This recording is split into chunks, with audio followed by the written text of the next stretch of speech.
See, they give me these little things. I don't know what they would be called. To me, they would be called something like, but like this, you are all things, but all things are not you. Like I'll get these little messages. Um, you're not here.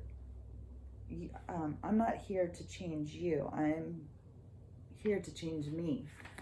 And that is about the experience of life. I think so many of us get caught up in this, we've got to change somebody else to make our experience better. And that is one of the things that's happening right now on such a grand scale in the current events. And that what people are not seeing, that each of the events, no matter how emotionally charged it feels, or how much fear you can attach to it, or how much judgment, or any of the things that we attach to, ourselves to these different paradigms, it's our own attachment. It's the things that we are triggered to need to heal. And as long as we're looking at someone else, then we're not healing our own. And that's what we're here for doing, is to heal our own, just because it just made so much sense to me. It's like, I'm not here to heal you. So when and then something happens between the two of us, I'm not here to heal you. I'm not here to fix you. I am here to learn what I'm going to learn from you. So whatever I'm triggered by in this interaction is going to help me with my own personal growth. Because on a spiritual level, I understand that when you have come into my life and we're going to have some type of an encounter, no matter how long it is or on what level it is, that there's something for me to learn from you. And the more that we can look at our own selves in all of these triggering events, instead of thinking like, well, if they would stop doing this, if they'd stop doing that. I had a talk with my daughter yesterday, one of my daughters yesterday, about this. It was making me think about it. How many times that we feel like, we can be shattered by what somebody else says about us. Why? Why would we? Why can't we love ourselves enough and realize that everybody is looking at us through their own lens, through their own troubled past, their own experiences and stuff. And we should never base how we feel about ourselves through somebody else's vision. And the more that we can love ourselves and realize that when something happens with these people who trigger us, that it isn't about like feeling bad and then being mad at them because they made us feel bad, or that they caused us to react and yell at them because they don't understand us to begin with. It's not about any of that stuff. It's about something happens, they see something, you're triggered, you take the space, you're just like, okay, I can't even talk about this right now because I'm triggered and I can't think anymore logically. I need to go and have a moment to myself and figure out what is driving me right here.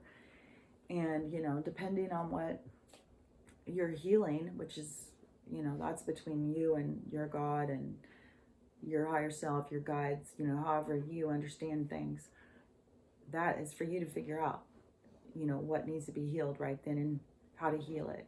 I'm trying to just give tools and insights to the fact that those things are happening, and we've been told for so long that we are not.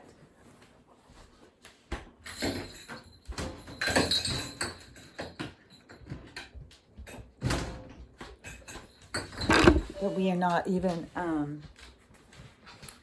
we're a mere scientific accident is why we're even here on this planet. Okay, calm down, lady. So the more that we can just look at the triggers as our own experience to grow, that is like the ultimate thing. It's like an ultimate satisfaction. You don't have to fix them. You don't have to. Once you figure out what you're being triggered about, you'll stop being triggered. It will heal you. You'll stop having that problem with them. And it's not by anything being fixed. You know, they may still do the same things, but you won't feel the same way about it, because you will have looked at your own self inside and figured out why would I care? There's something in you that cares. And that's what gets you upset. And it, you know, can be, you always feel rejected.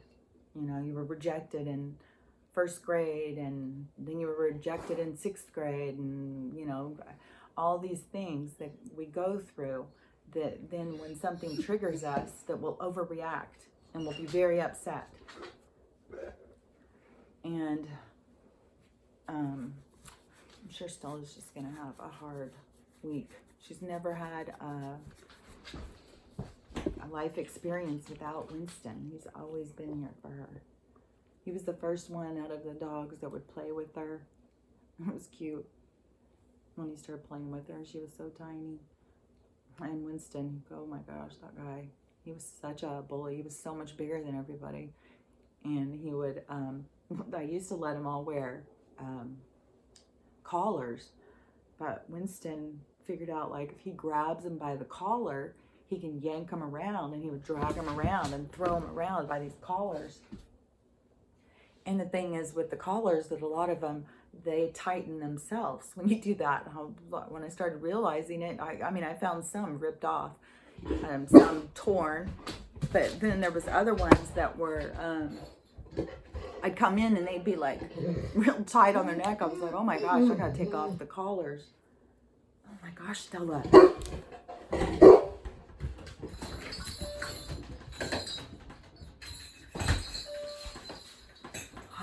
I don't even know how, this is, must be really nice outside or something. I cannot believe how many people have walked by with their dogs today. It's been so cold. Maybe everybody's just sick of being in their house. I don't know. Every single person has walked by with these dogs today. And she always has to go out there and go right up to our gate and bark, like, or her tail's always wagging. So I think some of the times, you know, she just wants them to come over, and but she also likes to, I mean, she's a guard dog. She likes to make sure she's yelling at you, like, don't even come over here. Don't come near this fence right here. You come up here, you're gonna mess with me. But then anybody who comes up, she'll start getting all excited. But everyone's scared of her and gets intimidated. It's funny. My neighbor and I, we opened up, because we would be going back and forth, and then it's a pain because we both have gates down to the street. It's a pain to walk all the way down your driveway, all the way over, all the way down there's, I mean, it's not like it's forever distance, but it's just a pain, especially when your front doors aren't that close or that far away. So we decided we'll just put a little gate right here. And so we made our own little gateway. And so the dogs can go and play, and she's got little kids, and they like to come over here, but they have to be seen more, so they don't get to, they get, you know, called back over there, but the dogs will come over here. I think I've complained about Alfie before with his, like, because he's definitely one of those escape out the fence. There's something more out there. I know there is. And he's a shimmy kind of guy. He just will shimmy his way under. My one daughter, who also has a dog that will do that, hers is a husky. And I don't know, it is like that dog has submarine vision or something. Like he's seeing like, da, da, da, da, da, da. And as soon as he sees like a little opening, it's like he can dive right through and just come right out. Dog. Oh my gosh. And then he'll run. Oh my gosh, that dog, I think he can run miles. And then I don't even know when a husky would turn around and go like, have I gone too far? Where's my home? If they could find their way back home. Because they're not sniffing anything, they're just running. It's funny how all these dogs have all their own personalities. And how much we mess with them. It's really weird, but it's kind of like, that's what's happening with us. So I say it all the time, but it's so strong on my mind all the time. But anyways, I was talking about dogs. And so we had the gate put in there.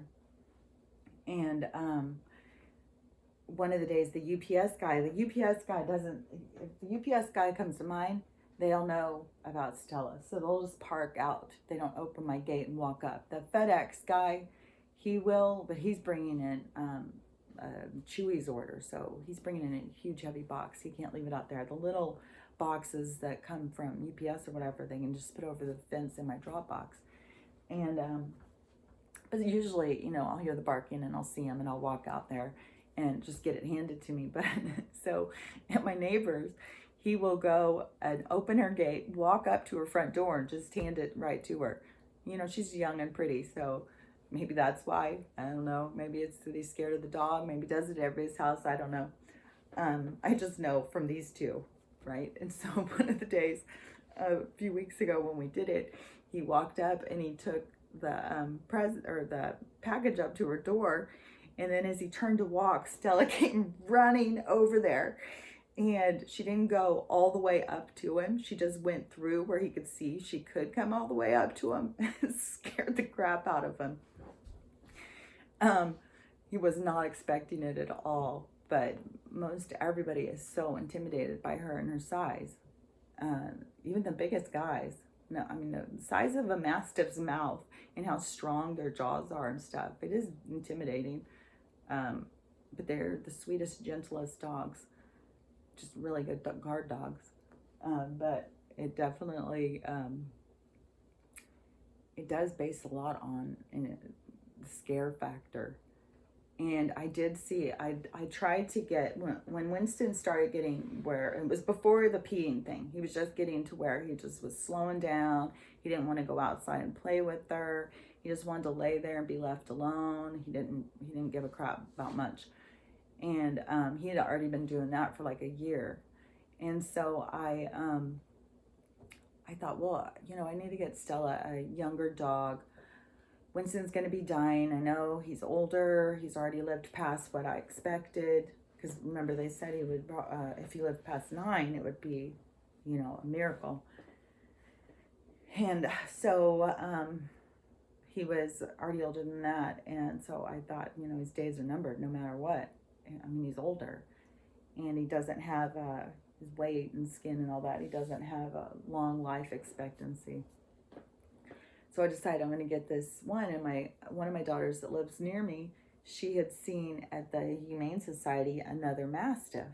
So I went and started trying to pursue it and get it. And one of them I ended up bringing home. She was just the sweetest, cutest thing. Anytime we would go to the dog park, Stella ceased to get it in any what's that? Attention. Oh my gosh, simplest words.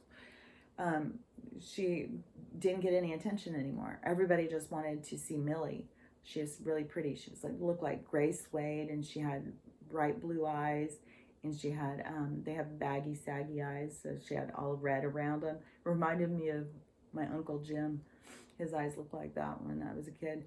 But she was super, super pretty. And she was she was 13 months old. And normally, everywhere we go, everyone is constantly coming up to Stella, but nobody wanted to see Stella. Everybody wanted to see Millie. And she was the sweetest dog, but as soon as she came in, she started bullying Stella. She took Stella's place where Stella would sit, and Stella kept giving everything up to her. Like, she wouldn't, this dog was pushing, and Stella was like, okay. And then if Stella even walked through the room, like, Stella loves to on this one part, the chase part of the sectional, where she can just spread out. And Millie, who was like 50 pounds less than Stella, because Millie was about 100 pounds and Stella's 150. Stella's really big. And she came and she started sitting in her spot. And then if Stella would just go in the bedroom, and she would just lay in the bedroom and just cry. Or she would go lay in the kitchen over in the corner and just stare out and just cry. It was a horrible feeling. I kept being like, this is supposed to be your friend, but this dog just wanted to be in charge of me. and she would block me from Stella. Stella couldn't get up to me, or this dog would attack her. And then this dog started, if Stella even walked in the room, this dog would attack her. And I was doing all of this training stuff. I had gone through 2 different training classes with my other Mastiff and then with Stella, doing all this training. So I was using all of the same training techniques that I had been learning. And then plus I was watching more trainers on TV, on YouTube and stuff. I was watching a lot of training shows and things to do. So I was trying all these things. And then when I had called, in order to, I guess it's pretty common too, when you get a dog from the shelter and you have a dog at home, that a lot of times they won't get along. But the training is, you have to have like a tutor or something. Like they have to be one-on-one trained, and it's super expensive. Like you can spend thousands on your shelter dog for training to get them to not attack your other dogs. And so I was trying the thing. I talked to a couple of trainers, and I felt like I'm determined. I gotta make this work. Stella, she's just gotta and it was breaking my heart. And especially when she kept attacking Stella. Stella is the most sweetest, gentlest dog. I mean, she'll go and she'll like push other dogs with her body weight or something and bark in their face and tip her head up and stuff like that. But she doesn't growl, she doesn't bite or anything like that. And this dog attacking her was really vicious. And when I had talked to the Humane Society, they said that she came from a hoarder house. And I guess they had where the state had come in and said they had to give up several of these dogs, and so they put them in the shelter. And then what the workers at the Humane Society explained to me is that at those houses there's no there's no training or anything. The dogs are just like running around wild, and usually there's some that won't get any food while others are bullying them out of food, so it becomes real aggressive, like dog eat dog kind of world. And they said that that's probably, she is bringing that to my house now, that attitude. And my dogs didn't have that. My dogs, they lived a life of abundance. They got treats. They lived a good life of a dog. And so she had suffered, which was breaking my heart even more. And she was such a sweet, loving girl, and she just wanted to curl up. She just wanted someone to love her back. And but she was taking away from Stella. And so it was like, I was so torn. I was having such a hard time. And I thought I had gotten her over a hump, when she wasn't, I think it had been like, 5 days without Stella being attacked. And we were over at my daughter's, and on my way driving there was a huge incident in the car in my car. It's a station wagon, so it was where the dogs were behind me, and it was this huge thing, gave me a heart attack. Then we got to our house, and I don't remember if it was later that evening or the next morning that Stella was just sitting there. I was putting their leashes and stuff on them, and was going to take them all to the dog park. And Stella was sitting on the couch, I think, just sitting there next to me, and I was talking to one of my daughters on the phone. So FaceTime is sitting there, the phone's there, and I'm, hooking collars and talking, right? And all of a sudden, Millie flies over, jumps on Stella, and starts attacking her. And this is what I had noticed, and I'd noticed it several times, but this time I noticed it the most, is so as Millie's attacking Stella, she's biting her like so hard, like ripping through her ears. There was holes hanging in Stella's ears. Stella's dripping blood. Like you could put your fingers straight through the holes in her ears. It was just rip. And every time she would do it, Stella would cry out. She would be like, "Oh!" Oh my God, it was horrible. And this, this vicious dog attack. And I'm like, I don't even remember what all I was doing to try and break this dog attack up. because I had, for a while, when some of the medicine that Winston was on, they had him on a bunch of steroids, and he started attacking dogs. So I had seen a few vicious dog fights, because one of the dogs, my one daughter's dog, would always stand up to Winston, and they'd just go at it. And one of my daughters tried to break it up one of the times and got bit, like, looked like a shark bite. It was huge on her leg, giant bruise, big rip and stuff. And